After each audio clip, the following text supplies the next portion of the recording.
I think I need stakes for it to be fun, you know? Ribeye? Like, I need a New York strip. Sloppy? I need a sloppy steak for me and my boys for Dragon Ball to be fun.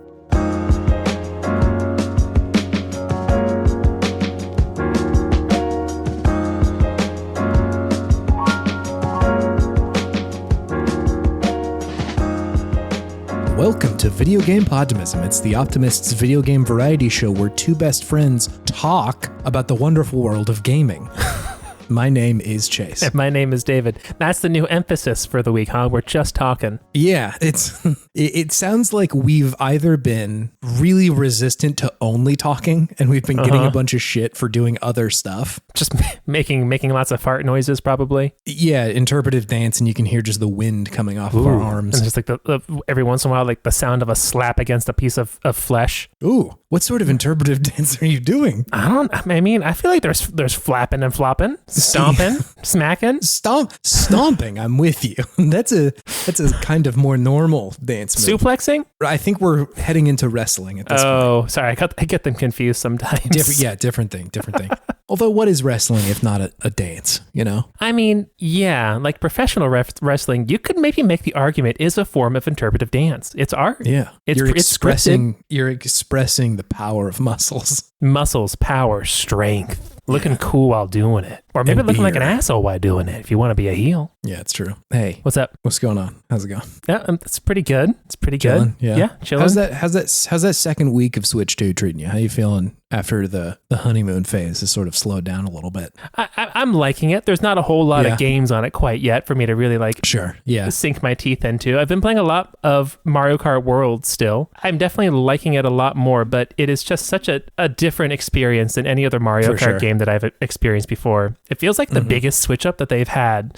Didn't do that on purpose. That they've had in the series maybe to date, because now I'm like looking at all these videos online and just shortcuts are not the same anymore. No. There's a creativity to the game that wasn't really present before outside of like the speed running community just doing and trying random things to just get like 0.001 seconds faster. Yeah, the game really makes you have to think differently. Like I've been playing Mario Kart for a long time, right? Yeah. Since I was but a wee lad. And always the optimal thing to do is, besides finding a shortcut somewhere, stay on the road, avoid hitting anything that's not road like the plague, right? Because then you go real slow and it's not good and you drift around the corners, and that's how you do well. This game is very much the opposite of that. You have to start hitting the walls. You're riding on the walls. You're trying to find things that you can get boosts off of. Yeah. And I really feel like some of these levels are designed in a way where if you follow just the regular old road, you're going to go kind of slow and you're going to have a real hard time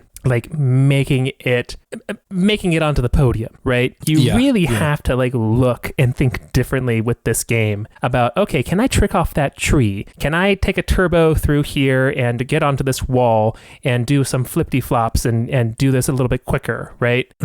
And you know that the shortcuts, they're all hidden in plain sight now. They're not like an obvious thing like in Mario Kart 64 where you see a ramp leading up to a waterfall and it has, a hole behind it. You're like, okay, obviously I can go through there and that's a shortcut. Easy peasy, right? Now it's like the shortcuts are everywhere. They could be anything. It could be anything. It could be behind you right now. It's in the room with you as we speak, right? So it's just a very different way of thinking about the game and interacting with it. And it's hard at first, but it's also I'm really enjoying that aspect of it. Of like it's very much feels like in a profound iteration on the formula that I wasn't expecting this to be. I thought like the wall riding and the rail grinding would be like, okay, kind of just like a different way to get around, gimmick, but that it wouldn't be this substantial and this important to the game and the meta of it all, right? Because if you're going to try to like play online, you got to be hitting some flippy flops and grinding and tricking and doing some crazy shit. And you're gonna look like Tony Hawk for a hot second up there, but that's cool, right? So it's just it's a lot more different than I thought it would be from a mechanical standpoint, and I'm here for it. I'm here to learn how to do this new crazy Mario Kart game, and the fact that it's so different really makes me appreciate the fact that they put in a free roam option now more than previously. Yeah, for sure. So, because now you can just like go in and trick and find different lines and look at things like, oh, I wonder if I can get there if I do that, but I can't do this if I have to do the other thing. That kind of this progression of finding all the optimal routes, that would be so much more annoying to do if I just had to keep on opening up like, you know, a time trial or a versus race and then just loading in, right? I can just go in there, drive, rewind if I need to get back to like trying a new rail. And it makes the rewind function make a lot more sense too, right? Like, why is this in this game? Oh, if I miss this rail, I can just go back and line it up better and see if this is actually a shortcut that I can do, right? Right. It's a surprising amount of freedom and creativity that they've managed to put into a Mario Kart game that I just was not expecting. And I'm honestly pretty impressed by it. Yeah. Yeah, I feel you. It does feel like they quietly made the skill ceiling quite a bit higher. Yes. Yeah. Like, I feel like for people who are casually into Mario Kart, this is going to feel like kind of a similar game, albeit maybe a little slower than the other ones. And that's not like a dig, just like, I think that they've made a game for both people. Yeah. But it does feel like the difference between like Smash 64 and Melee or something like that, of like, yeah, it's fun for a lot of people, but there is like a whole other game available to you if you're willing to try it, you know? Absolutely. I'm interested to see like what becomes just like standard assumptions about how you approach some of these maps, you know, of like, because I've seen a lot of videos where it's like people comparing like, okay, how much faster are you if you're doing like a rail grind and you're tricking on it versus like, you know, drifting through that corner. Yeah. And it's not like dramatic usually, you know, like it's faster for sure. And so if you're worrying about like time trials or setting like a world record, definitely you're going to have to worry about that shit. Yeah. But like oftentimes the map is so chaotic that like a simple change like that isn't going to necessarily win or lose you the match. But I do wonder if there are shortcuts that people are just going to settle on of like, if you're on this map, you have to do this one if you hope to like do well, you know? Yeah. They save so much time. Right. Yeah. Like, you know, 20, 30 seconds or something really dramatic like that. Because I'm sure they're going to find some pretty busted shortcuts, you know? Yeah. Curious if they'll patch any of them out. Right. If that would be interesting. Yeah. I mean, yeah, anything that's going to make it just like trivial to play the map, I think like probably shouldn't be in there. But, you know, I don't know. Maybe they'll come up with like a, you know, shortcuts only kind of time trials or something like that. Yeah. Or like this is one where you have to stay on like the main path or something. I don't know. I totally agree that the free roam is pretty helpful. And I almost wish that they like had more of those challenges that they have in the open world. I agree. I kind of like some of those challenges. They're fun. Some are crazy easy, but some are like actually like it really feels like the game is trying to teach you how to do the new stuff, which I appreciate. Yeah, I agree that like I wish that they had maybe they did do this, but like play tested the hell out of these games and found like those routes, found the ones that like this is like kind of optimal if you want to shave a few seconds off, and have you practice those, right? Like have a challenge for here is this like wall ride that you can do that saves a couple seconds if you're willing to do it, because that's a cool thing to learn and like brings more people into the fold at that point, because right now it feels like it really is just like an enthusiast's game of trying to find all these like shortcuts and stuff. But it would be cool if it was a little bit more intended, you know? Yeah. Because I think you're right. They're halfway there with it, with the challenges being like a wall ride into a like dash on this side and then you flip and go to the other side and that kind of stuff. That's all really thrilling. But yeah, I would love to see like more of those. Yeah, know? Absolutely. I've been having a similar arc with this game recently. Finally was able to play online with some people. Cool. And that was cool. It's definitely better with friends than it is with randos. Like I think that there is a sort of healthy appreciation for the chaos when you're playing with friends. Yeah.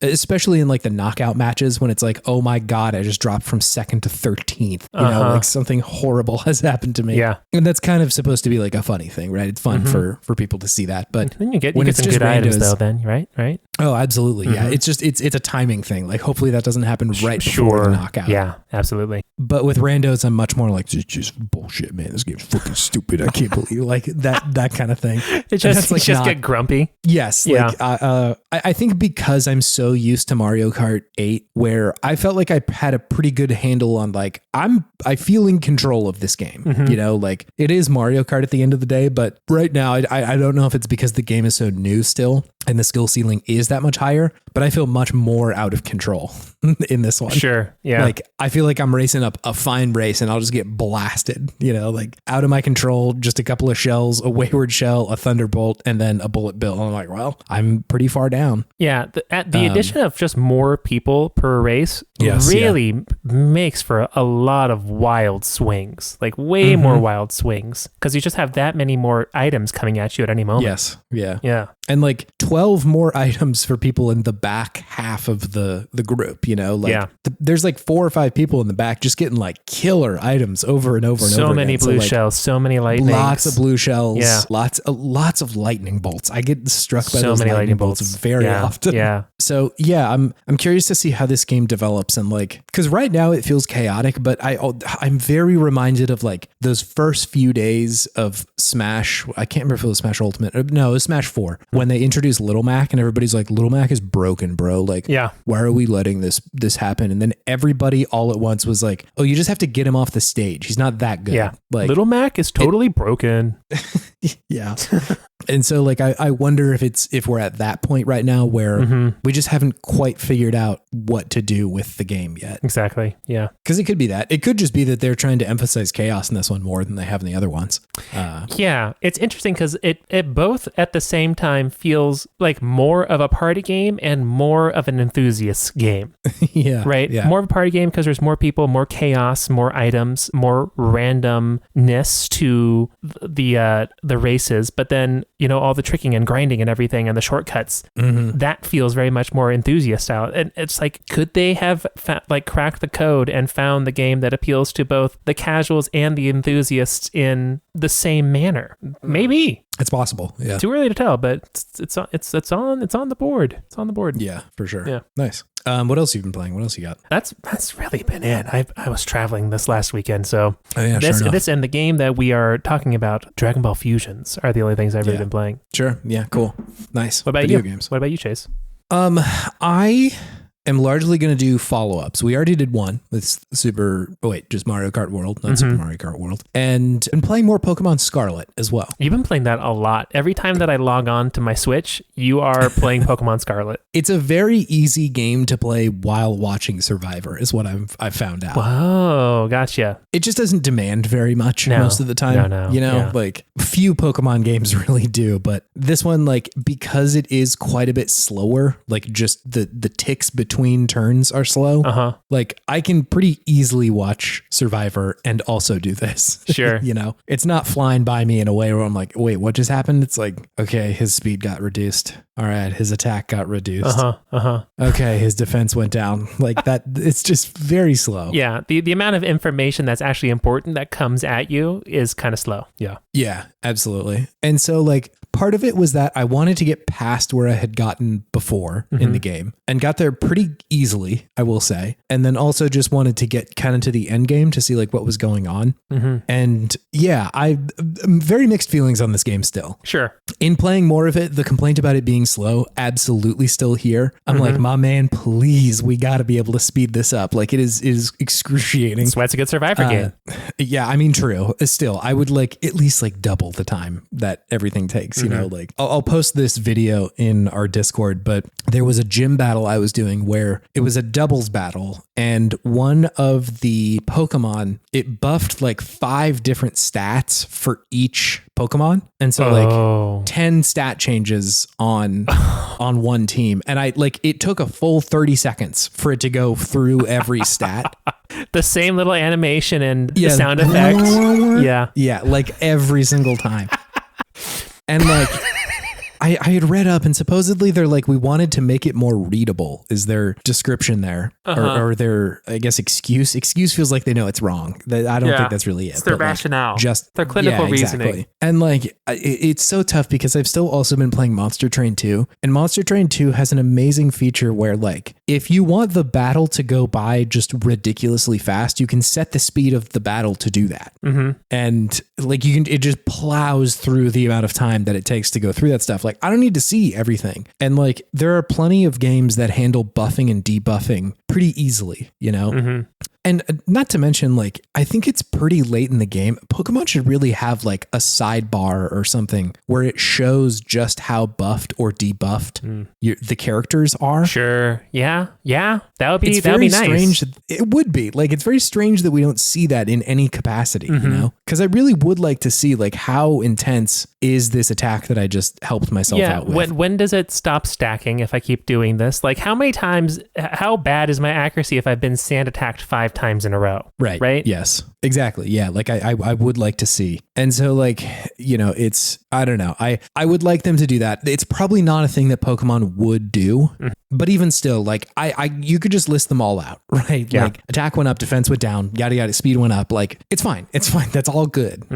But doing it for every single one of them is just like, God, this is so slow. Especially towards the end of the game where like the Pokemon are all learning the moves where it's like they bring down like the moon on someone and like the attack animation just takes fucking forever. Yeah. And so, yeah, I'm in a position where I feel like the battles are taking much longer than I want them to. Yeah. You know, maybe at this point, instead of having like Pokemon Scarlet and Pokemon Violet, they have Pokemon that is for adults and Pokemon that's for kids, right? They can make it slow and readable because like when I hear them say that makes me think that they're still thinking about, okay, is a child going to understand what is going on right now? Yeah. And we have to make it very clear for them that all of this stuff is happening. Whereas obviously for an adult, like, okay, yes, I read that. You don't have to show me all of this, right? Let's just cut out all the fat and just let me play, right? Yeah. I just feel like it's still that conundrum of we want to make this game really accessible for kids, but how do we continue to do that? But maybe I'm not giving kids enough credit. Maybe these kids, especially nowadays, with like YouTube, and they just have the YouTuber be like, if you see this, it means that. Yeah. Then they're fine, right? Their brains maybe work differently nowadays than mine did when I was younger. But yeah, I think that it just comes back to that. They're trying to make it for everyone, and it tends towards, you know, skewing to the least common denominator or the most common denominator, which is the child. Can the child grok this? If not, then we need to change it. Yeah, I not feel defending like it, but I just feel like that's what they're thinking. Yeah. No, I hear you. I agree, and it feels like Pokemon. Maybe I'm wrong about this, but like it felt like they used to hit a balance more often. I'm gonna make a comparison here to like there are some children's television shows where it's like this is made for kids for sure, right? Like this is a children's show, but that there's enough going on for the adult in the room to be like, oh, I caught a joke that I bet a kid wouldn't. We see you, Bluey. Yeah, Bluey's a great example, right? Where that's a kid show for sure, and it's got like cute little dogs doing cute dog stuff. Yeah, and maybe the kids are catching some of it, but like there is so much stuff for the adults in there as well. Yeah, and it's not so. To me, that doesn't read as like, oh, we're coddling adults. They need to be entertained too. Like, sure, kids can have things for kids. I'm totally cool with that. I just think Pokemon, like, it feels like it's kind of out of sync with who loves the series. Not that kids don't, but like they've been so popular for so long and like remain popular with people into their like adult lives. You know, it's not something that people leave behind. And I don't think that they necessarily need to be making Cocomelon for children in the form of Pokemon, you know? Like they could make a Bluey, they could make, you know, even like a SpongeBob or something where there's plenty of jokes in there that like went sailing over my head as a kid. Absolutely. That make it entertaining to watch as an adult. And so like, I think they could have it both ways, and it would be a lot of the time as easy as a toggle, you know, like because they took out the ability to like skip battle animations in this one, you have to watch them. And so just like, you know, being able to speed up text really quickly or not having to watch the battle animations, you know. The animator is just like adamant that you must watch them. Or you will watch it. He's got dirt on whoever's a higher up or something like, everyone must watch my animations because I spent a lot of time on them. These are sick as hell and you need to see them. Cool, bro. So yeah, that's sort of my gripe with the speed of it all. The visuals of it, I will say, like, the reason I picked this back up, and I mentioned this last week, was just because like it's supposedly running much better on the Switch 2, and it is. Like, to be clear, it's running worlds better than it did on the Switch 1. And that's unfortunate in a way that like the console that it was released for without any hope of a Switch 2 ever coming out is not the one that you can really play it on and enjoy it. Or at least like, you know, the vast majority of people who I've heard from are like, it's just better on the second one compared to the first one. Like there's a downside to it, but I am glad that like it is getting a second life here. And every now and then I'm like, ooh man, this this looks really good. Like there's a moment where, you'll come out of a cave or like crest over a hill and you're like, this is really cool. And then you'll sort of look at the texture of the mountain in the distance and be like, that's a little rough, but oh well. Yeah. Yeah. Yeah. And so like I was mentioning last week, I think art direction is kind of a bigger problem in this game than maybe I had conceived of originally, in that just like it's a cool open world, yes, but I think that like it just doesn't feel like majestic in the way that like a Breath of the Wild does. It just kind of looks like a video game, and I don't have an issue with something looking like a video game, but I think that they are intending to present a certain amount of like awe when you're in this world, and I don't really feel that very often. So yeah, I am still a fan of how they have structured this game, though. Yeah. Essentially, I can't remember if I mentioned this last week, but you've got kind of three main quests running at any point. The like titans that you're fighting. There are obviously the gym battles, and also this like group of delinquents that you have to go like fight. They're essentially the bad guys. Team Star is what they call them. And you can, kind of hop in and out of those quest lines pretty regularly, which is cool. I like that. I think I was imagining that there was like a little bit more open-endedness to it, but there's like definitely an order to them that makes sense to do. Sure. And I think in looking at it, some people were like, when it came out, like, ooh, it's cool that it's kind of Elden Ringy in that it's open world and you can do it. And like, maybe they're harder, but you could do it. But I think that really depends on your personal skill at Elden Ring being very good. Sure. Like, if a Pokemon is 10 levels higher than me, I ain't winning. Like, you're just going to get stomped. I would need to pull a miracle out of my ass for that to work. And maybe some professional Pokemon players can, but like my ass can't. Yeah. And so like there's definitely an order that is easiest, right? I've done a few of them out of order, but for the most part, it's like, you should do this one, then this one, then this one, which is, it's fine. I don't have that big of a complaint with there being like levels in this game. Yeah. And it does make going back to previous areas always very fun, that I can just like, stomp the Pokemon there and catch them very easily.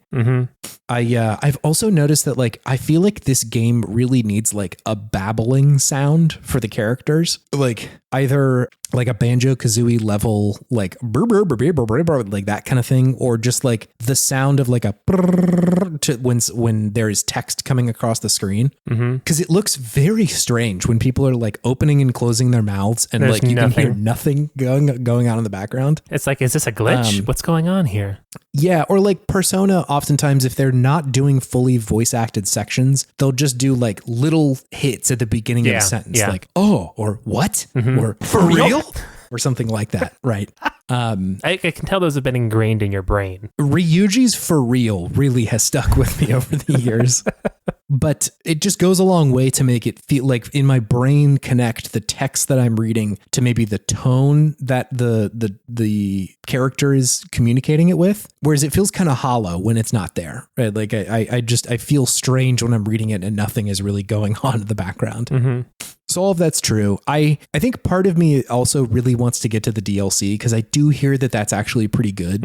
And so I'm really keen to see what's going on. I am pretty close. I have beaten all the delinquents. I have beaten all the titans, and I'm on like the last gym essentially. Nice. But I suspect the Elite Four might give me some trouble. They usually do. I would feel weird if they didn't. Yeah. It's expected and almost wanted. Yes. Yeah, for sure. It should they shouldn't just roll over.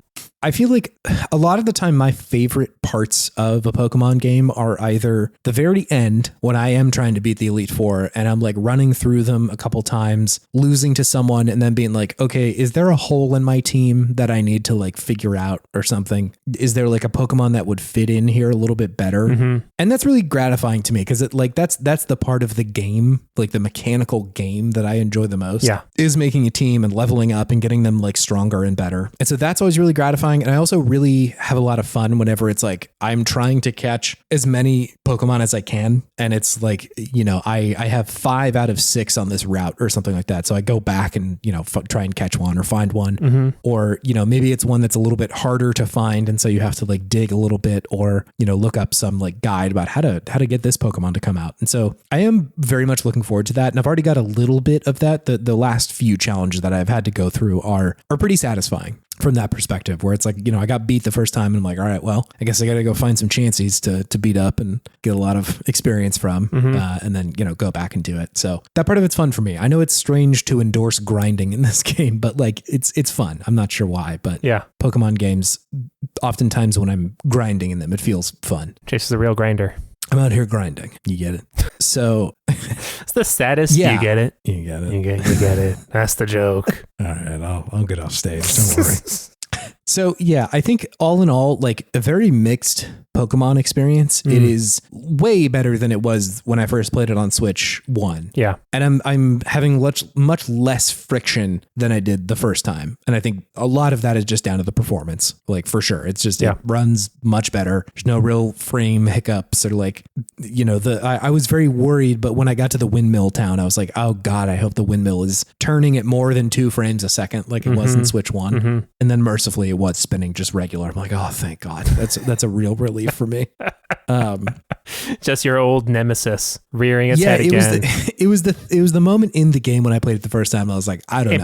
It broke you the first time. I don't know if I can do it. You're like, I can't excuse this anymore. No. Yeah. So yeah, I think this kind of lands towards the middle of the pack as far as Pokemon games go for me. If someone is looking for a game to play, I think that I wouldn't lead with this. I think it's an interesting experiment, but ultimately not among the greats. What would you lead with? Maybe Emerald. I think Emerald's pretty fucking good. Okay. I think it has all of the things that a good Pokemon game has. And I think like the sprite work in that one is really good. I think the Pokedex is also very satisfying. Who are the starters in that generation? That's the one that's Ray Ray on the cover, right? Ray Ray. You got Trico, Torchic, and Mudkip. No, it's Ray Ray. Oh, Rayquaza. Yeah. Yes. Yes. It was Ray Ray. I didn't know who you were referring to.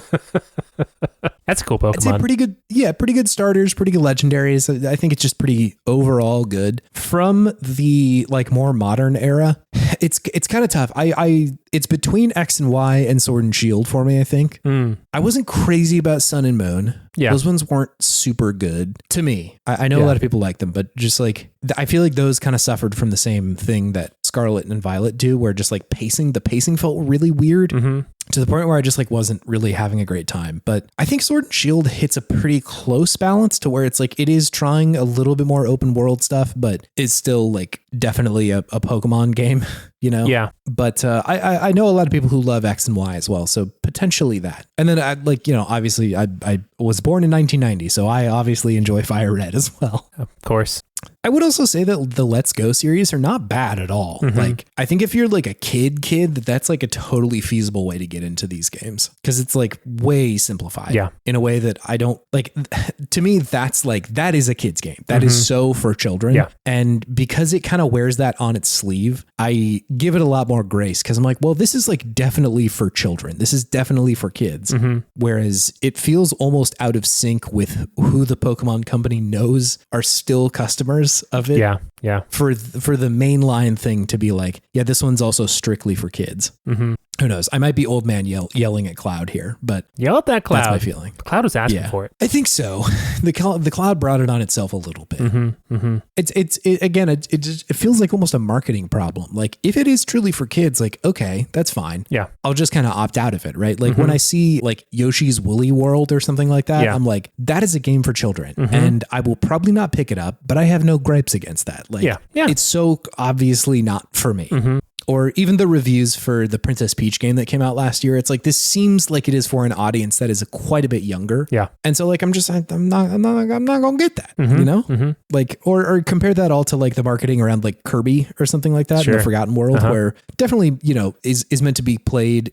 Kids can play it, but like, I think it's saying to the consumer, like there's more here for you if you want it to. Yeah. So maybe with Pokemon, it's kind of like a bait and switch. Maybe they're like, they're saying like, hey, there's maybe some more here for you, but then there really isn't that much. Because I mean, they know who's paying like $20,000 for these cards. It ain't a 6-year-old, right? Yeah. It's odd. Again, there are just so many examples of games that are intended for all ages and it works. That it's strange to see them kind of fall flat for the other half here. I say all that. I'm still playing it. You sure are. Like, I'm still playing this fucking video game. Mm-hmm. My party right now is the green cat starter Pokemon. Spriggerito? Yes. Yeah, exactly. Mm-hmm. His third evolution. I started a new game, so I just yoinked the fire starter from my previous game and took him along too. Nice. So I do have Fuego is what I named him. Fuego. He is a scary Pokemon, I will say. I actually do like his end evolution. He turns into just kind of like a big, like almost fire alligator. Who is this? Was it Fuecoco, I think is the name? Yeah, Fue. Okay, yeah. Coco. And his final evolution is very frightening. Partially because he's intimidating, but B, the sound he makes is so scary. Yeah, that is an intimidating alligator. Yes, yeah. Which again, I like because I always get a little bit bummed out when the third evolution is just like a guy, sure. with like a cool mask. I'm now a manigator. Like Incineroar is a man. That's just a dude. But yeah, Skeledirge is a cool evolution, but the sound he makes, it is this like haunting horn that he makes. Because he sings? It sounds like it is. No, he goes like, wah, and it like has this like reverb on it that is so scary. They call him the singer Pokemon. Singer. At least that's what Bulbapedia. Maybe it's Singer. That doesn't make any sense. Yeah. Singer Pokemon. Anyways, sorry. So I've got him with me. I've got of course a Garchomp. You got to do it to him one time. Gotta chomp him. It's either Garchomp or a Tyranitar or whatever his name is. I usually root for Garchomp though. And then got one of those big ass bell Pokemon. Bronzong is what I'm thinking of. Bronzong. Steel and Psychic, I feel like is a pretty fun power. He's also got Levitate on him, which is so helpful. It's a good one. God, I love Levitate. Like if you can get out of being hit by Earthquake, that's always really, really nice. Absolutely. Yeah, you have no effect on me here. Yes, and then I've also got what's the evolution? Farigiraf. Farigiraf. It's the giraffe Pokemon with he looks like he's got a hoodie on.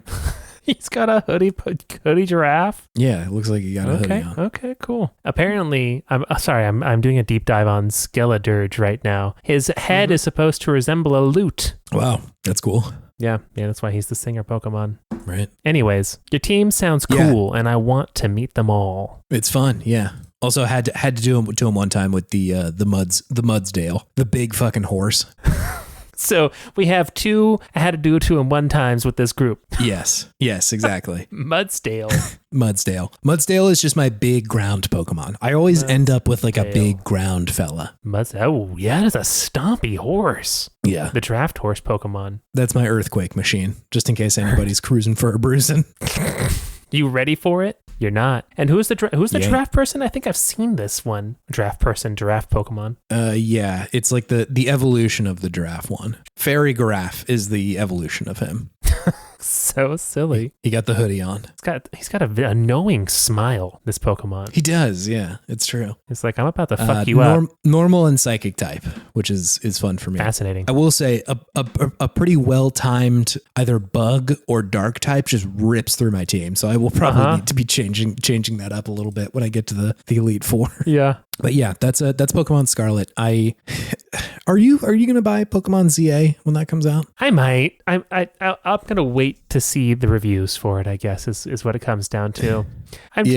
I have a love for Pokemon, but pretty much most Pokemon games I play, it just feels like, okay, I'm just going through the motions. Like the one I'm most interested in still is, I haven't been playing it much lately, but Pokemon Black, I think I was playing that one because that one was actually kicking my ass. I'm like, I need to figure this out. So there's maybe just that is driving me to go into that one, but like Sword and Shield, I was just like, I very much had the thought process most of the time when I was playing it of like, am I having a good time doing this? Same with X and Y. So every once in a while, I'll dip my toes in with a new Pokemon game to see if like, yes, this is something that is really engaging to me, and it hasn't happened quite yet. But I'm curious to see if they do it with Pokemon ZA, because it seems like they've been building up and like getting more used to this system of being at 3D and more open world, and I'm always hopeful that they will make that next step but I'm suspicious. I'm always suspicious. I think at this point that's a healthy suspicion. Yes. You know, like I don't think they have an amazing track record, so I'm not surprised at all that like people are a little bit more guarded about it. Mm-hmm. I'm interested in ZA. I think they like Arceus was the one most recently that I was like, you know what, this is interesting. Like, is it a perfect game? I would say no, but I think that it was trying more than a normal Pokemon game does. And ZA also has like the whole like rank thing of you fighting everybody in, was it Lumio City or whatever, and slowly crawling from rank Z to rank A. And so I'm like, well, I do like to go up a ladder. I do like to see not the number go up, but the letter go up. The rank go up, just like your favorite manga. It's true. It's true. Hey, just real quick, Manga Minute. What's going on? Reading that Fire Punch. Nice. I was hoping you would talk to me a little bit about this today because you mentioned it in a text. Yes. I'm like, what is going on with that? I was reading it because I just like Chainsaw Man gets so much chatter so regularly, and it's the same artist or like creator of Chainsaw Man. Mm-hmm. And so I kind of just wanted to be like, you know what, let me just finish Fire Punch because like it's done. And I always kind of enjoy being able to get through a whole story start to finish. Yeah.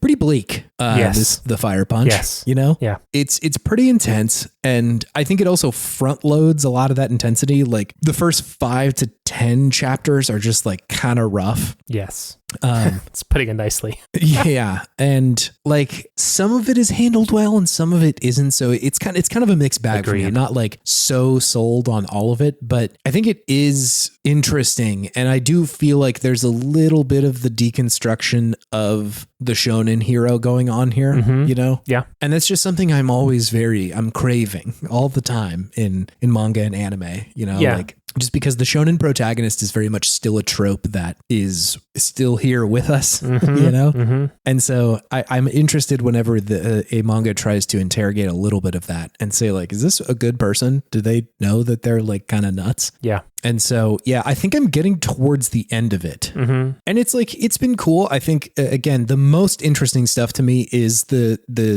analysis of shonen protagonists and just like people talking about that and how they speak about it and like how that affects the world and stuff like that. Yeah. But they just, it seems like Fujimoto, when he's making a manga, he's like, how can I just beat the shit out of my main character? Yeah, he hates his main characters. Just absolutely destroy them over and over and over again.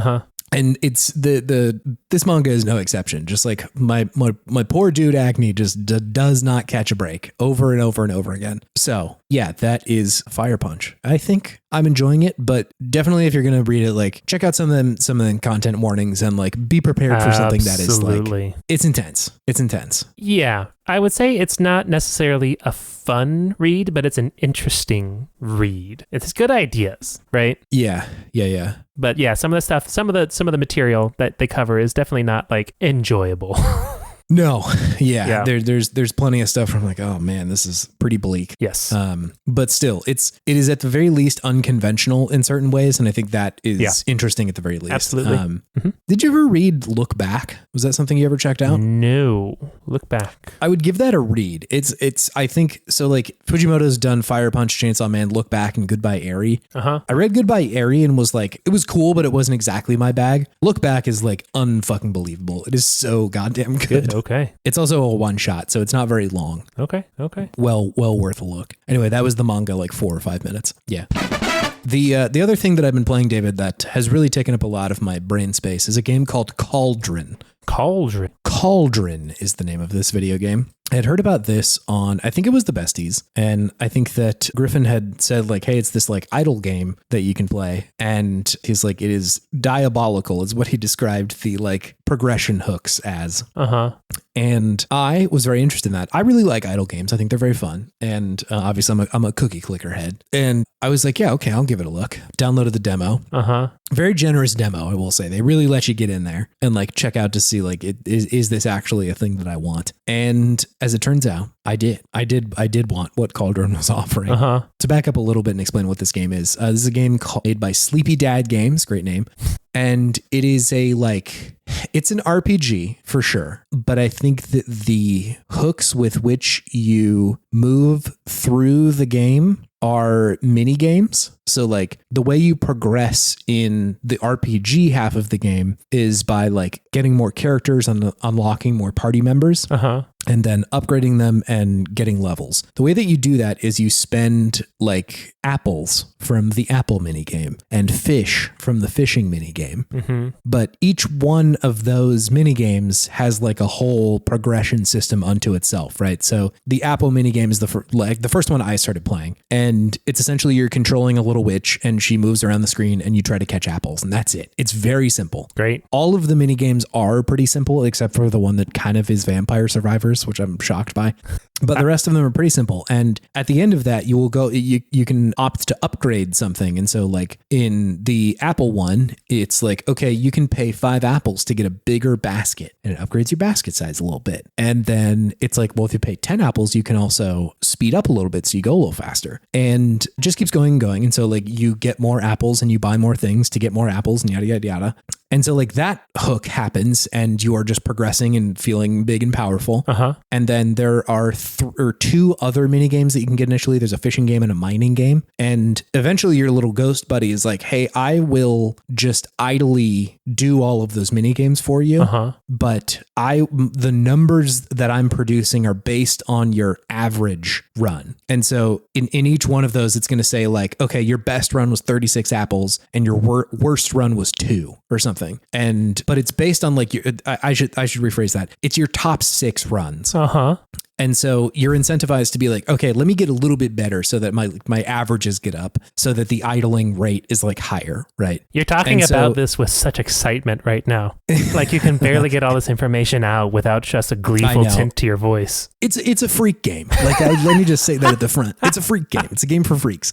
This game knows I'm a freak and I'm ready for it. Yes. Yeah. Because it's got a big old passive skill tree that I like to explore. And I think part of the fun of it is that once you play some mini games, you can go back and be like, oh, wow, they idled quite a bit in the mine. So I'm going to go use some of those currencies to go back over there to see if I can't get like my numbers up a little bit over there. And then, of course, like once you're doing all of this, you can go to your Cauldron and upgrade like your party size or your party's skills and stuff like that. And from there, you are just trying to push out into the darkness of this space, meaning like there's a tree that you start next to and there's little squares around you that you can go and explore. But to do that, you have to like fight in a turn-based battle. And so like all of that culminates in these turn-based battles that you're doing. And so to get better at those or to level your skills up, you have to play the mini games. And then once you're done with the mini games, it allows you to go farther into the darkness. And then once you do that, you can do more shit and it like upgrades passives, yada, yada, yada. It is slightly more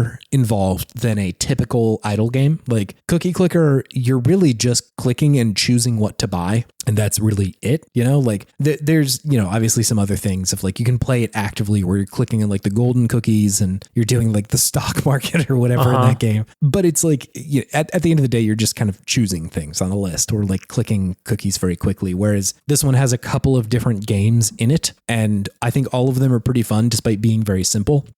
And just like the progression hooks are so good in this game. I'm like way into it. It is seemingly fairly lengthy. I've been like kind of letting it run for a while and haven't like hit super big walls yet. There's definitely some skill checks where it's like it wants you to maybe let this bake for a little while so you can get more points to like get more, you know, team members or skill options or whatever. Sure. But yeah, I'm really enjoying it. I think it's really, really fun. I also really appreciate when an idle game seemingly has an end, which this one seems to be doing. Yeah. Like there's a story in there and I'm like, the story is fine, but just like, I really appreciate when an idle game has something in there and it's not just like forever, you do it forever. And that's the fun.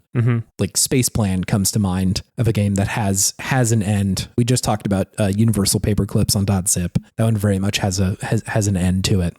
Or we also talked about Face Miner recently on .zip, which is another really good idle game that's like has very much something to say in it. Sure. But yeah, I'm really enjoying this one. It is appealing to my lowest fantasies, you know, just like the deepest part of my brain that just likes the number go up. The ding boy part of my brain. The ding boy is dinging. Yeah, it's very satisfying. It's very fun. And I also just like don't feel like my time is being wasted. Like I feel like an idle game can easily just try to suck you in. And like, especially the ones that are monetized a little bit more nefariously. Sure. Which like, it's a bummer because like something, like Egg Inc. or something like that, which is actually kind of a good example. Like it's a fun game, but it has plenty of you've got your energy and you have to come back at certain times of day. And in some ways an idle game is like perfect for mobile because it's like I can open it up, choose a couple things, play for 2 minutes and then put it away for a couple hours, But I think there are plenty of games that kind of prey on that rather than have fun with it. Sure. And I just don't really feel that way with Cauldron. I think it's very fun. It's very cool. And I'm liking it a lot. Hell yeah. I've got it running in the background right now, David. What? You've been gaming this whole time? No, I've just letting it idle, letting my little ghost boy do his thing. That's gaming, baby. That's gaming, baby.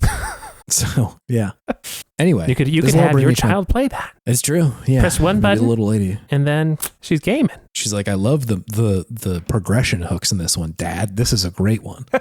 A very advanced child. Yeah. Anyway, David, this will bring me to my Podtimistic thing of the week. Which is? It's Next Fest. It's Next Fest on Steam. We, over on .zip, was this my thing last week? This may have been it last week. I don't remember. I don't think so. Maybe. No, it was a console launch. It was a console launch last week. Yeah. Next Fest. I've almost certainly had a Podtimistic thing of Next Fest in the past before, but yes, for anybody who is not familiar, this is just a time of year where Steam says, "Hey, bring all ye demos, and we will put them out and highlight them." And it's a great time. I really appreciate it, and I also like and hate that Steam does not sort them really. Like it just shows you some games, and I sort of appreciate that from a discoverability perspective. That like even games that don't have a huge marketing budget are sometimes being shown to people, and like that's cool. I like that. Also, there are thousands of them, and so it is pretty challenging to be like, what's the good shit? Like what's the stuff that's like getting some traction, and you can tell like has a lot of effort. But it's also cool to have to do that on your own. It's very much like wandering through a used game store and being like, what's good in here? What are people enjoying? But yeah, I played a ton of demos. We did an episode about this on .zip that came out like almost a week ago as of time of this episode coming out. I think we talked about like 45 games. Wow. It was an extreme amount of demos. Not all of us played all of them, but it was still quite a bit. We also had PlayStack's NBZ on for that episode, and he was also a joy to talk to. PlayStack, the Balatro publisher. So we were all like, that's fun. That's cool. But yeah, he was a joy. And we talked about a lot of video games, and it was cool. I will say my like sort of choice of my pick of the show, for lack of a better phrase. Oh, okay. Best of show. Best of show. Thank you. That is the phrase that I was reaching for, David. I got you. Actually, two things. Two best of shows. Three. Sorry. That's not best of show. That's not best of show anymore. These are the bests of show. Okay. 1, Discounty. I love Discounty. It's a game or a game about running a shop, and I'm so into that. Really thrilled about Discounty. Okay. Discounty. Very Yes. It sounds like a county where you diss people. Yes. No, I think it's supposed to be a little cheeky in that way. Yeah. But so there's that one. There's also in a very similar vein, Moonlighter 2. Got a demo for that one. Was really excited to play You're that. a big Moonlighter. Love Moonlighter. I feel like that game does not get enough, praise. Yes, here we are. Yes, this was the one that I thought of when I was thinking of best of show. It is a game called Absolem, David. Oh, okay. It is a like hand-drawn side-scrolling beat 'em up by way of like Hades, I guess. Just unbelievable game. Already has so much sauce, is so interesting and so cool. And like again, I just didn't know that side-scrolling beat 'em ups could be this good and like mechanically dense. But God, this one is. It is so interesting to play. It plays very much like a Streets of Rage or Final Fight or Turtles in Time or something like that. Yeah. But it's just like it has so much in the mechanics of it that make it feel so much more than that. I just didn't know that you could like take a game that seriously. It's so cool. Yeah, this is pretty. And so I'm just like it's so cool. I'm way into it. Yeah. So I feel like that one will probably explode whenever it comes out because it seems like it's doing a lot like narrative wise. The writing is already very compelling. The visuals of it are incredible and like had me doing the Hades thing where I was not that upset to die and go back. Like the art style almost reminds me if it was like a side-scrolling Hades. That's kind of what it looks like. A little bit, yeah. It has that vibe. It's got this like hand-drawn like cartoon sort of style, but like tonally is so much more than that. You might be fooled into thinking like this is a silly little game, but like immediately is just so cool. The first like mission you do is that you are trying to rescue some member of this like group of like insurgents, I guess. In this world, they have like outlawed magic, and people who are using magic are either like imprisoned or killed. Yeah. And so there's this group of people trying to fight against that, essentially. And they rescue like a leader of theirs. And she's this woman who's like clearly very magically powerful. And you will go on to see that later in the game, she's the person that if you die, she will bring you back to life. Like she will, bring you back from the fold and back to home base. Sure. She is also like extremely pregnant in her design. And I think that she says like in the game, like, I can't give birth until this like crisis is solved. Like her body won't let her do it. Whoa. And so like that unto itself is a pretty compelling idea to me, and like design, I mean, I think this is hitting you at the exact most prescient time for you. Definitely. But just like I very infrequently see pregnant people in games at all. And when typically it's also used as like just a plot device, like Dina being pregnant I guess I shouldn't say that's kind of a spoiler, but like, wow. People being pregnant in games is oftentimes like, just a way to do something for the main characters, where it seems like this is almost like part of this character's whole deal. Yeah. Which I'm very interested in. And they're not often portrayed as people with agency, I think. It's just in media in general, right? And that's or power. Or powerful, right? Yeah, which is like, again, having seen this entire thing, like it is a remarkable thing that people can do. And like, I know that I'm just sounding like every dad ever, but like it is pretty unreal what happens to the body when one of, if not the most powerful thing a person can do. Yeah. And so to depict like a character in that way and have them be like critical to the entire game is just like, it's really cool. I really like it. So yeah, that's Absolem. It's I'm very thrilled for whatever it ends up being. Do you have something fueling your sense of Podtimism? Yeah, I do. It's what you got? This latest trailer for Hades 2.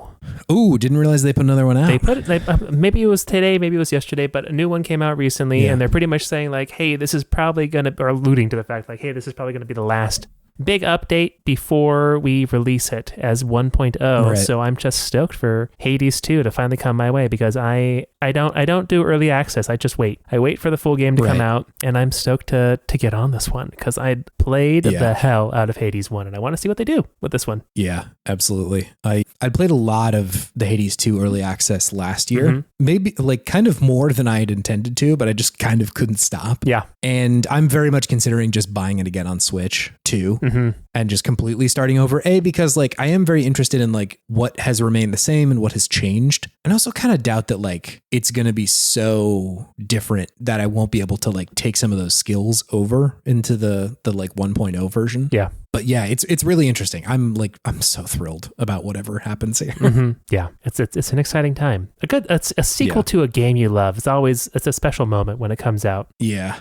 Can be good or bad. That's also part of the fun. Yeah, I will say from already what I've played from early access, it's already got the sauce. It's already there. Hell yeah. So I would have no fears about it being at least very good. I have no idea if it will meet the same like expectation of being the sequel to Hades, but at the very least, it's an incredible video game on its face. I'm ready. Yeah, Hades 2. Hades 2. Do you want to move on to our main thing, David? Yeah, let's do it. All right, cool.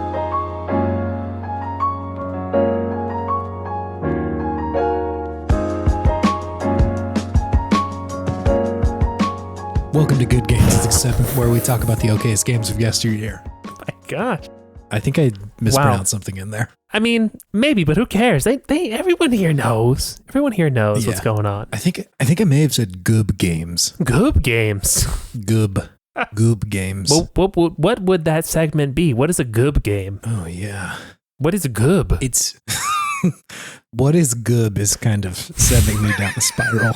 I don't know. It's like I'm staring into a well and like I don't have enough light to see into it. Or what, as a better question, what isn't Goob? How is Goob? Same problem. Like I'm reaching into the well of comedy to find out where and what Goob is. There's two. And I can't find the bottom. Like where is the, like it's not just I can't find anything funny. I can't find anything. There's no Goob. If we just comedically divided by 0. Yeah, I think we found a word that means nothing. Gub. Like gub. In gub there is void. Yeah, I can't even, like, is it good, bad? Gub? But that doesn't make as much sense as a portmanteau, right? Yeah, I'm imagining G-O-B or G-O-O-B, Gub games. Yeah, I had it as G-O-O-B, or because G-O-B just makes me think Job, right? Job games. Yeah, Job games. I think it's got to be Job. That is a thing. Job games is a thing. Gub, yeah, Gub I games. can conjure Gub. It's like just the word equivalent of a dial tone. It's the... Like I'm trying to... It's waiting for something, but who knows? It's the opposite of bug. Bug, I'm cool with. Bug is chill. I know what a bug game is. Yeah. What is a bug game to you? I imagine it as like a boogie in game, like a boogie game. Absolutely. Like, it's dancing. Just Dance. It's a dance Just game. Dance. That's a bug game. Just Dance is a bug game, yeah. Or Boogerman. Boogerman is also a bug game. Ooh. Is that a game? Boogerman? Boogerman, yeah. That was a Genesis game. Or Boogeyman? Or Boogeyman. There's a lot of bug games out there, but Gub games. Gub resets my brain. Like I skip a second and it just sort of like factory resets for a moment. Interrupts the cycle just a little bit. Yeah, like I get stun locked for a second. Like somebody hits me out of a combo by saying Gub, and I just like nothing happens. I go blank behind the eyes for half a second. Yeah, it's just like it's like in Westworld when you ask a robot a question and they just say the same thing again. You're just like, oh my god. Yeah. Gub doesn't mean anything to me. Gub doesn't look like anything to me. Yep. We got suggested to play Dragonball Fusions by Rob K. Thank you, Rob K. Mm-hmm. On the topic of this game, he had to say, I played this a couple of years ago on a recommendation from someone else on TWG. Of course, TWG being the worst garbage network that we are a part of. Thank you. Mm-hmm. If you want to find a link to that, it's in our Discord. Rob didn't say that. I'm saying that. He went on to say, it was really a cool way of incorporating known Dragon Ball characters in a new story. It's a pretty short turn-based RPG around chrono trigger length that really captured everything I love about Dragon Ball in a way that other games hadn't for me. You also get to make your own custom Dragon Ball character, and that rules. That does rule. I enjoyed that. I did too. Yeah, little it's like a Toriyama character creator, which like I'm cool with that. Why haven't they done that before? Is the question. Or why haven't I played a game like that before? Right? Yes. Yeah. Had you heard of this? Did you know what this game was? I had heard of this game, but I had no idea what it was. I did not know that a Dragon Ball Z like tactical turn-based RPG existed. Yeah, I did not know about this at all. Yeah. I'll say part of that I think is when it came out, which I'll get to in a second, but like it's much more recent than I thought it was, and I think that kind of, I don't know, I wasn't playing a lot of 3DS in 2016, I think is part of the problem. Sure. So like I just didn't get to it. I never played it. That is a very recent release for a 3DS. I didn't realize, I guess I didn't remember that they were making 3DS games for that long. I think they definitely were. I think I just also kind of like not been keeping up with the DS and the 3DS quite as much in that era. Well, because the Switch came out in 2017, right? Yes. So this was probably like the last little bit of Switch games or 3DS games before the Switch came out. Yeah. This one, here, let's just get to the hot stats. I'll tell you all about it. Stat me up. Hot stats. So Dragon Ball Fusions came out in North America November 22nd, 2016 for the 3DS. This was made by the company Ganbaron, which they co-developed Wii U Fit and also only developed Pandora's Tower and a whole bunch of One Piece video games. So there's a lot of One Piece in there. Sure. I do have a review of Dragon Ball Fusions from the outlet Jeux Video. They reviewed this game. They reviewed it in French, believe it or not. Wow. And I took that review and I ran it through Google Translate, one language into another, and fucked it up real good. And I'm going to read you the result of that, David. Let's hear it. Dragon Ball's Fusion, on the other hand, left its mark and is considered a real success. In fact, despite the stunning graphics, the game itself isn't too bad. The Dragon Balls series, which is simple, fast, and always encourages players to play, is the foundation of the Pogger series, where players can collect items as they play. Developers are working hard to create strong content in this game, but not at the expense of their humanity, especially since there are so many downsides to gaming. Give football fans a chance to watch this movie and we'll finally get this review. It's one of the best films of the decade, and they gave that an 8 out of 10. What the fuck happened? What happened? Just fell apart. What happened? Fell to pieces. Completely lost the plot. Yeah, it was going fine, and then there was like the little red flag of poggers in there, and I'm like, something is off. And then it just went to like a senator talking about how games are bad, and then talking about we gotta be all American football lovers. Man, that was wild. Yeah, it was like the butterfly effect with them saying the phrase "pogger," because the rest of it was like, yeah, it's. I can see where they're going with this review. Haha, they said Dragon Ball's fusion. That's funny. But yeah, no, completely fell apart after Pogger. Not Poggers, just Pogger. Singular Pogger. One single Pog. Yeah. I don't know about that. Well, that was one of the better ones I've heard in a while, honestly. I know. Yeah, it definitely had the sauce. I feel like a lengthy Joe video review is always really fun for me. I like it when they give it space to breathe, you know? Yeah. It sounds like someone who's totally incoherent, but thinks that they're really saying something profound. I think that's the special sauce of Joe video. Could you tell me what Dragon Ball Fusions is, David? Dragon Ball Fusions is a Dragon Ball Z, the anime, manga, worldwide sensation IP, turned into a handheld video game for the 3DS, where... Damn, really going deep on this one. Nintendo is a company founded in 1805 or whatever the fuck it was. Exactly. But yeah, it's a Dragon Ball Z video game for the 3DS, and you get to create a character at the beginning of the game, and it has a unique storyline that you're going through where these two people, one of them being you and another being like your friend and rival, find the Dragon Balls and make a wish to have like the greatest martial arts tournament of all time ever, bro. And then Shenron the Mad Lad does it. He takes all these people from across the universe, really, brings them into this pretty cool looking, I thought, floating world, like floating islands in the sky sort of world, to then have this tournament. And the more interesting thing about the game, I would say, is that the gameplay is not your traditional Dragon Ball Z game, which is usually like some form of top-down, like Zelda-like or brawler or like 3D fighter or a 2D fighter. There's always action that directly correlates to what you are doing on screen. Like your action on the controller directly correlates to something on screen. Whereas this one is a turn-based kind of like tactical RPG with teams that you have to use like a space to position yourselves and hit characters and hit your enemies into your other characters to maximize damage. And it almost feels like a game of Karam. Have you seen this game before, Chase? Karam? Karam. How is that spelled? Carrom. I know. Oh, yeah. I know what you're talking about. Yeah. Right. It's almost like there's an element of that in this game, which is wild to me. But yeah, it's a very interesting game as a result. Yeah. And the fusions of it all. You can fuse these characters. And the fusions. Yeah. Fusions are big in this game, in case you didn't notice. Yeah. It's a very strange Dragon Ball Z game. Yes. Or I guess I should say Dragon Ball. They got a lot in here. How did you feel about this one? I enjoyed it. It was fun. Yeah. The thing that I think compelled me the most was the action, like the actual gameplay of it all.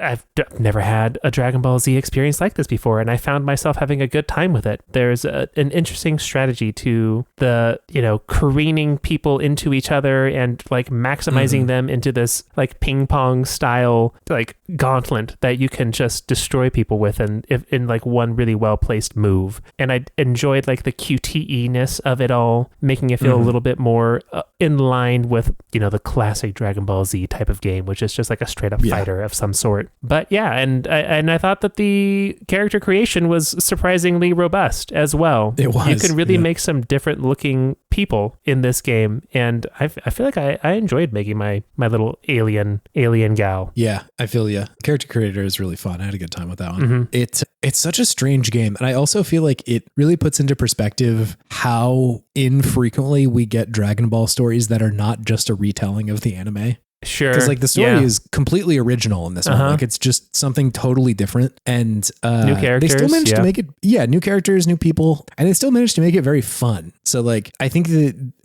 I would hope that somebody would be able to take this into mind, that like there's more to this world than just redoing the story over and over again. But I really appreciated it in here because again, I just didn't really know what was going to happen, Yeah. It's not like the story is profound or anything, but it was just kind of fun to see like what was going on in this world, you know? Also, man, I loved creating just Dragon Ball ghouls. All of the weird little dudes you can make. You were making, it was a ghoul creator for you, huh? I just love the fusions, man. They're so weird. Gohan and Krillin merged together is just such a bizarre sight. Ooh, that's a good Gorillin. Gorillin. And we going Gorillins.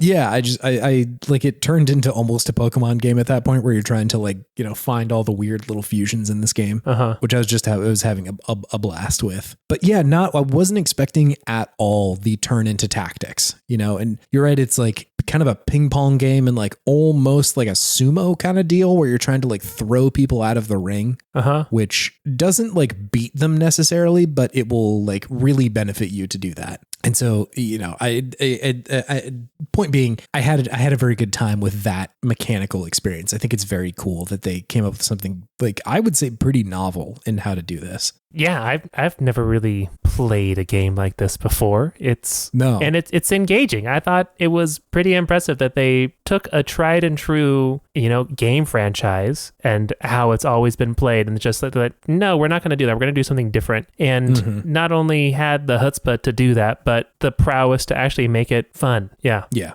So well done, One Piece game developer. Yes, absolutely. Yeah, it's like, I feel like I really appreciate it whenever somebody delves into the silliness of Dragon Ball. Yeah. Because it is a very silly series, you know? I know that like a lot of the bigger moments that are very serious and dramatic are the ones that people remember a lot, and rightfully so. Like they're a pretty big deal when, you know, Goku goes Super Saiyan for the first time. Like it's a very cool moment. But like so much of the side stuff is still so much fun, you know? It's not a surprise that like people oftentimes latch on to the getting their driver's license episode. Yep. As like one of the most fun episodes of Dragon Ball. One of the greatest episodes of all time, truly. Yeah, absolutely. And yeah, so I was happy that this game like tread on that material of like, wouldn't it be just kind of weird if they were like, how like, let's find the strongest fighters and like that be the thing, you know? I will say I'm not always crazy about a tournament arc. And I know that's bizarre because half of Dragon Ball is a fucking tournament arc. Absolutely. A lot of shonen anime. Yes. Maybe in total, half of shonen anime is some form of tournament arc. Yeah. I think I need stakes for it to be fun, you know? Ribeye? Like, I need a New York strip. Sloppy? I need a sloppy steak for me and my boys for Dragon Ball to be fun. No, I need it to mean something, which I think is why like all the Cell Saga stuff actually was very fun, because like it was a tournament, but also like if you lose the tournament, like you gonna die. Like that is the end result of that tournament. Yeah, I feel like there's a way to make a tournament interesting, and you know, I think that Jujutsu Kaisen recently is a good example of that, where there's like stakes and stuff going on in it. But yeah, where it's just like, hey, we're having the martial arts tournament, and it's just like a bunch of people hanging out doing karate. Cool, like it's fun. But yeah, like you said, it's like, why am I here? Yeah. What's the point? It oftentimes it feels like a vessel to introduce tertiary characters. Sure. Like to just start introducing people that like you'll need to know soon, well, you know? There were a lot of new faces introduced in this game, that's for sure. Oh my God, yeah. Gorillin specifically. Gorillin. That's a great name. It is very fun. But yeah, this game is kind of a joy. I really liked it. I'd be interested to see like where it goes once you beat it. Again, Rob was mentioning that like it's not a horribly long game. And so what did I say? What happens? Sorry, where it goes once you beat it. Oh, sure, yeah. Anyways. It goes into Gub. Oh, huh. Okay. Who knows? Okay, sure.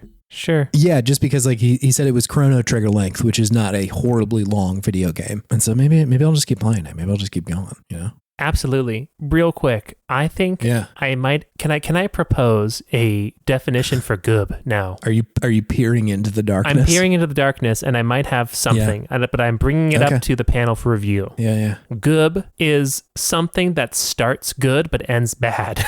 Yeah, interesting. It's Gub. See, I get it. I understand what you're saying here. I also fear by trying to define it that it will slip out of my fingers. Oh. You know, like it is like a quantum sort of understanding where when I shine a light on it, it's going to mean starting good, ending bad now. It's going to evolve. Tomorrow. That's what I'm saying. Tomorrow it's going to be something else. I'll wake up and remember a different thought for what it means. You know, we found a quantum word is what you're saying? Kind of. That's what Gub feels like to me.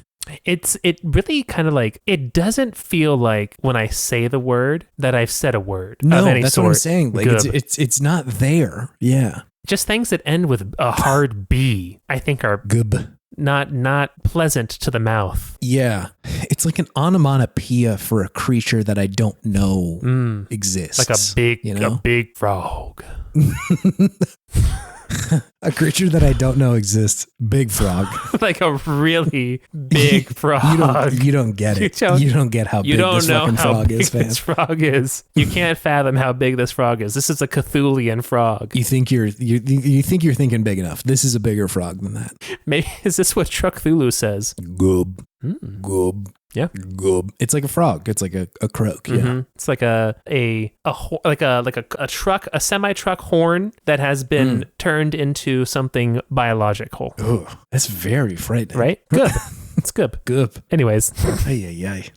I feel like we've spent as much time analyzing Gub as we have Dragon Ball fusions for the Nintendo 3DS. I mean, this game is fun. It's enjoyable. Yeah. It has a very interesting take on a mechanic of gameplay that I haven't seen before. And I would like to see it explored further too. Yeah. And I really love that they make such weird little creatures and that they also concede the fact that, the strongest thing is going to be a fusion of two of these guys, right? It's going to be something like, I don't know if this game came out, probably it came out before Super then, right? If it was 2016. No, because Beerus is in this game. He's in, maybe the movie came out. When did it could be the case. Anyways, so it's like Goku and Beerus or Whis and Beerus merged together, then would be like the strongest thing, right? Can you merge Whis and Beerus? Mm-hmm. That'd be cool. That'd be cool. I bet there's something on AO3 that will tell you about Beerus and Goku merging.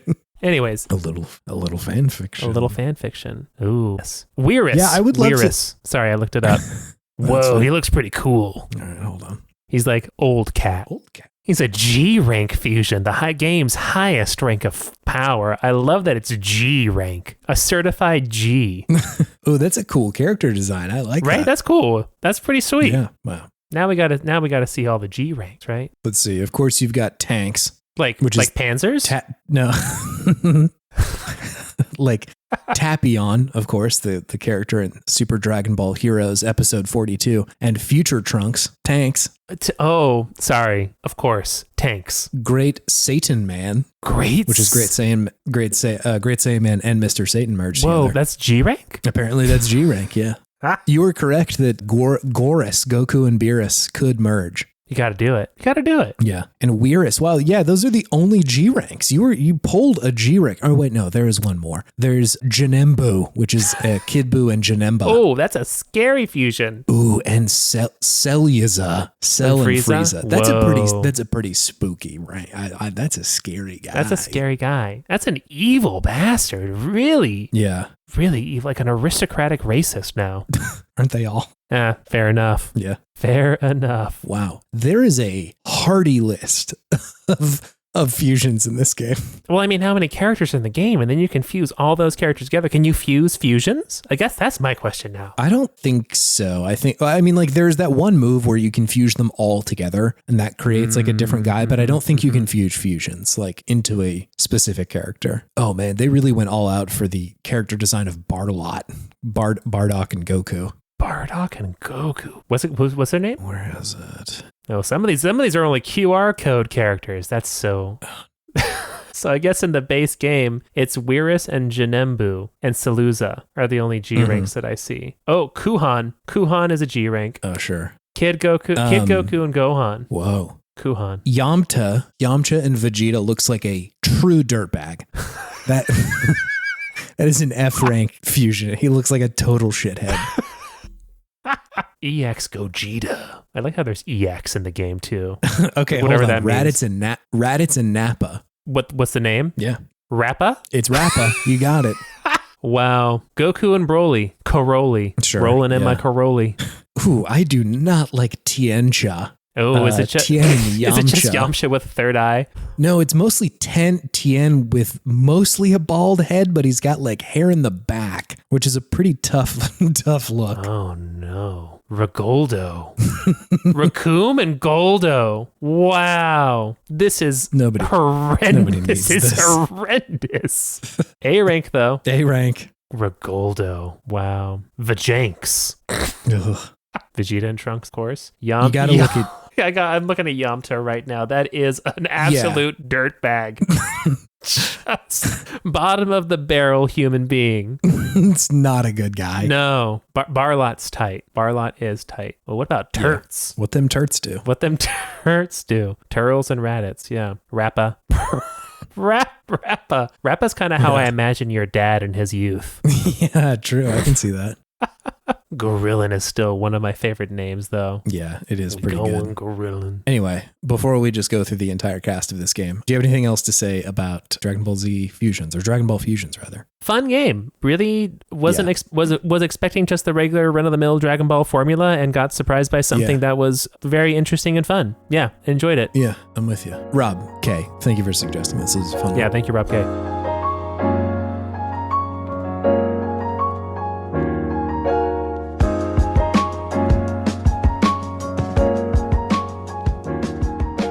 Thank you for listening.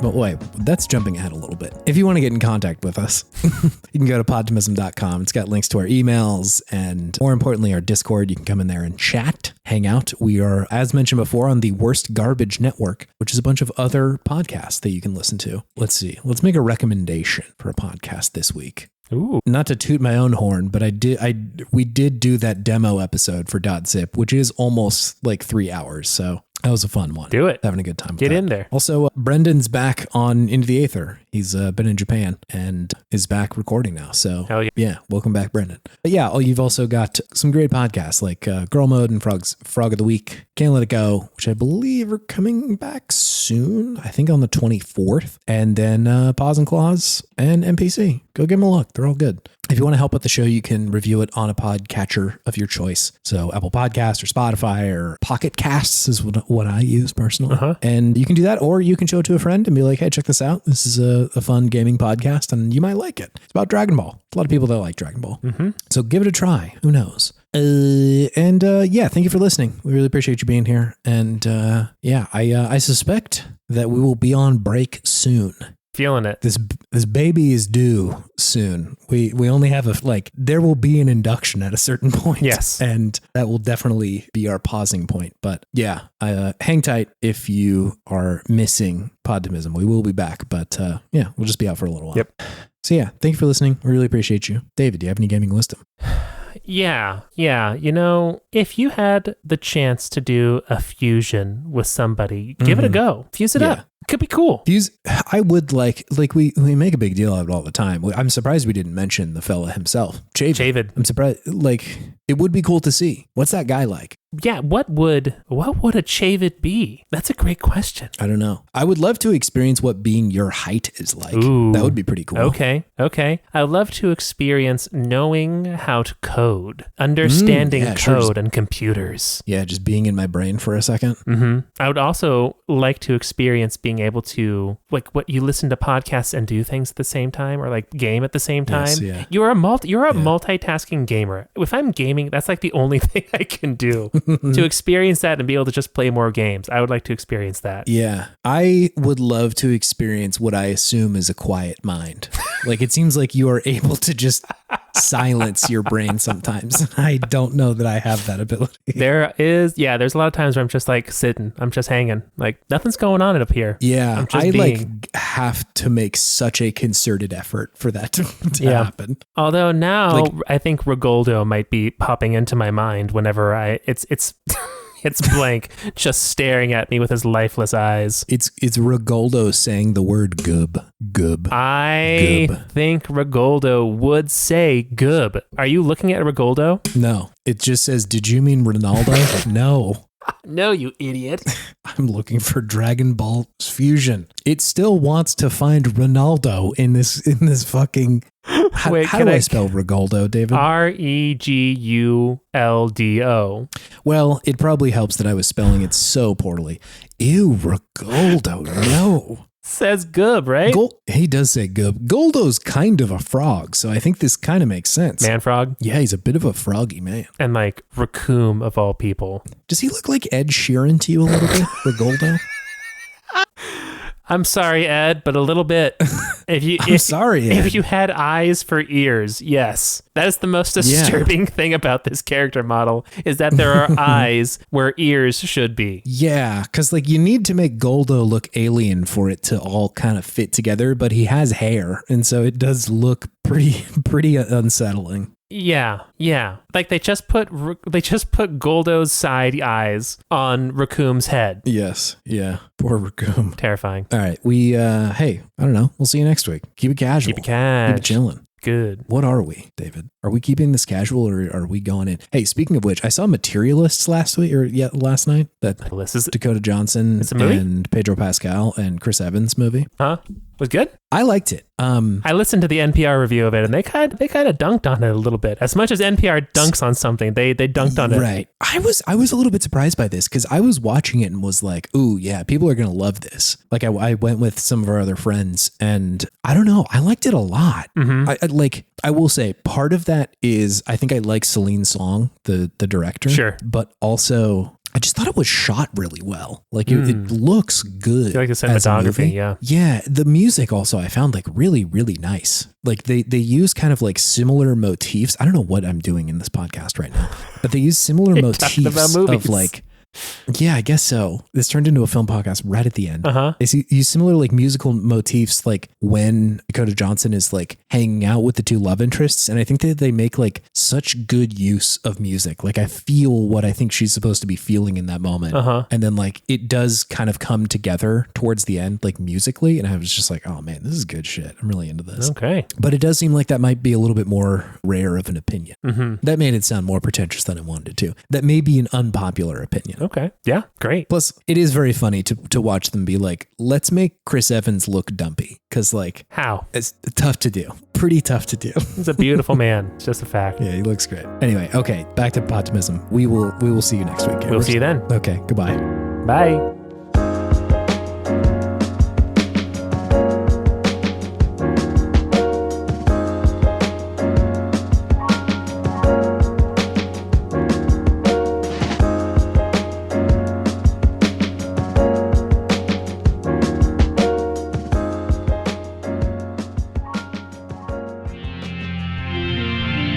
TWG, the worst garbage, online.